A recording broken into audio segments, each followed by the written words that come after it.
Nakahinumdum pa baka sa panahon nga unang adlaw na to nagkaila. Kalit na dakop sa imong katawa, mahimaya wa kasagang tanawa. Abi kog ikaw di magtinon to sa kagaan, dali ra kong nito o sa nahimo nga desisyon sayo kaayo. Pero ulahin na ang tanan di na mautro. Dako mga pagmahay nga naila ka, di bungadog taman-taman sa imo ha. Ipangandoy abig sakto kay kakuyog ka. Ayon ako nimo imong gimanipula. Di pa angay pero nahimo ka nga obligasyon. Ultimo ako galisod na unsay rason. Tinud-anay ba ni og usa na pud ka leksyon. Angay pa pang ayuhon o dili na ipadayon. Karagundak sa wala ikaw akong madumduman. O ba na mga sad nga wala na tuman.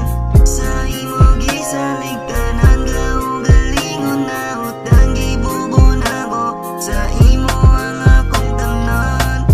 Karagundak sa wala ikaw akong madumduman. O ba na mga sad nga wala na tuman.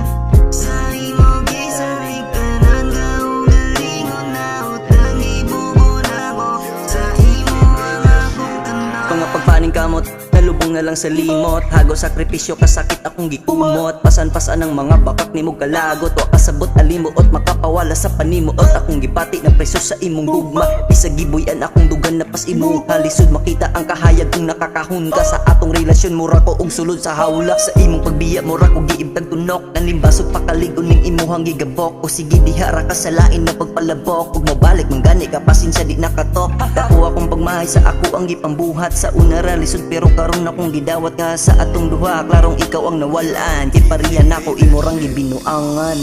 Karagundak sa wala